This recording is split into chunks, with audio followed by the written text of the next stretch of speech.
Hey everyone, Dr. Steve Fonso here. I wanted to share with you and let you into the clinic and let you know of a specific example that we're going to go through that someone that came into me that was referred to me that was diagnosed with depression. And I wanted to show you what that looks like from a body set in terms of what does that look like actually on the inside of the body when someone's experiencing depression type of symptoms. So look forward to sharing this with you. Stay tuned.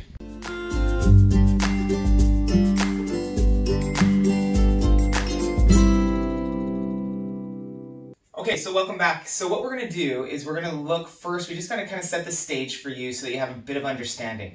We're going to show you this thing called heart rate variability, and heart rate variability is actually a really great scientific test to measure the flexibility and the adaptability of the human nervous system. That's why we measured in the office. So if you just kind of come over to this board here, I'm going to show you that when we're having our heart rate variability measured, it's basically measuring the rhythm of the heart.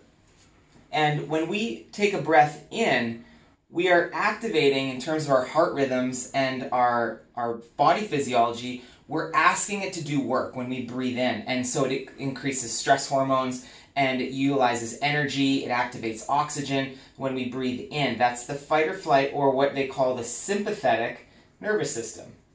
So the fight or flight, which probably many of you have heard about. Now the second part of the system that gets activated as we're watching heart rhythms is the parasympathetic, or rest and relax system, and often digestion is associated with that. Rest, relax, and digest. I'll put that in there. And that's associated with your parasympathetic nervous system. And these two systems branch off of what is called the autonomic nervous system, which is the automatic system that you don't have to think about. So you don't have to think about your heart beating or your kidneys filtering or your stomach digesting. You have to think about those things. They're automatic in the body. And so under the autonomic nervous system are two systems. One is your sympathetic, fight or flight, and parasympathetic, rest, relax. And so we can measure the activity and the balance between these two systems with heart rate variability, HRV for short, and what it's measuring is what it's called coherence, and coherence is the balance between the sympathetic and the parasympathetic nervous systems. Why is that important?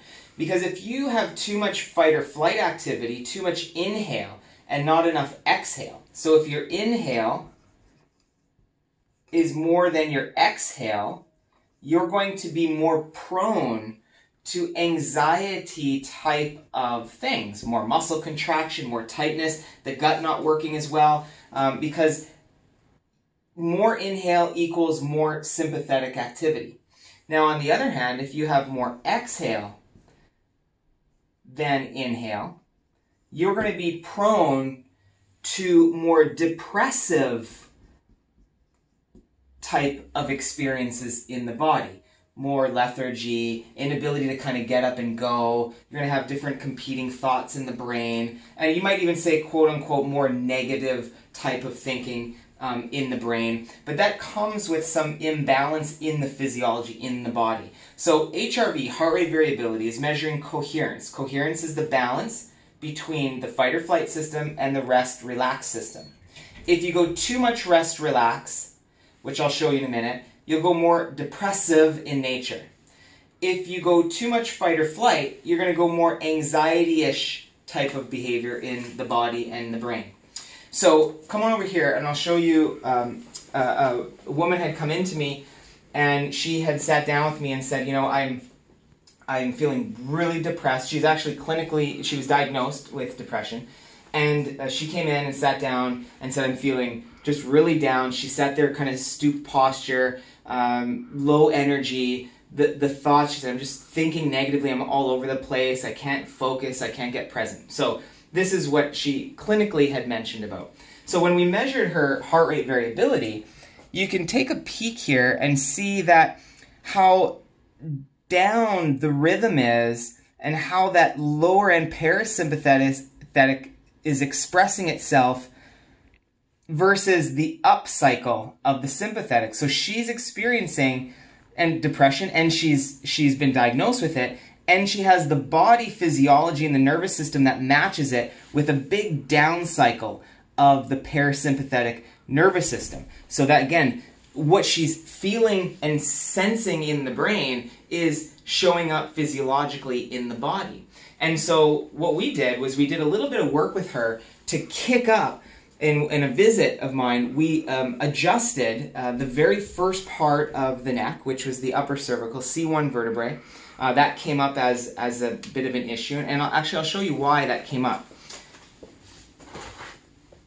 So when she presented clinically, she was really, not the upper body wasn't stooped, but the neck was really jammed forward. And so C1 for her was really driven forward. We call that anterior. And inside there, behind the skull and the first vertebrae, is your vagus nerve. And so she was having an overstimulation of this part of her nervous system. The vagus system is part of the parasympathetics. So what we had her do was we actually, with adjusting her, we had it lift up and to stretch out the spinal cord in the back of the spine to have her sit more upright. So the upper neck went from here and her whole body lifted. Now, while we were having her lift up, we also had her breathing in the nose and out the nose. In the nose and out the nose breath activates your sympathetic nervous system. So it activates this part of the nervous system. So we had her stand tall her, we had the whole neck shift back this way, and we had her breathing to support that, which activates the fight or flight system. We had her breathe in. So that was kind of in a package what we were doing during the visit. It took just a handful of minutes to work that once we did the proper evaluation. But then this is her second one. So you can see the difference in how much parasympathetic activity there is. So I'll just show you the first one.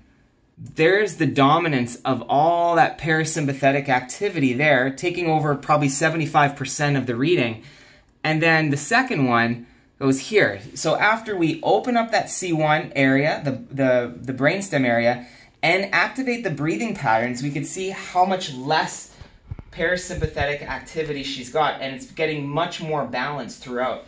And so that's kind of typical. So we sat up and I said, what do you experience? She said, well, I'm much more present, much more aware, and all that competing thought in my brain has actually stopped. And she was feeling actually quite alive in that moment, which was great because now her nervous system is working completely different in that moment. Then we do follow-ups and evaluate, etc., to make sure that we're clinically getting the changes that we want. But that's part of working in the body, in the breath, in the spine, of what that can do when we're in certain states of being, and the importance of balancing out this sympathetic and parasympathetic nervous system and getting the coherence nice and smooth and harmonious and fairly even. And so that equals a much healthier state. And so even if we come back here, this is to function on daily life. This is a much healthier way of functioning than going through life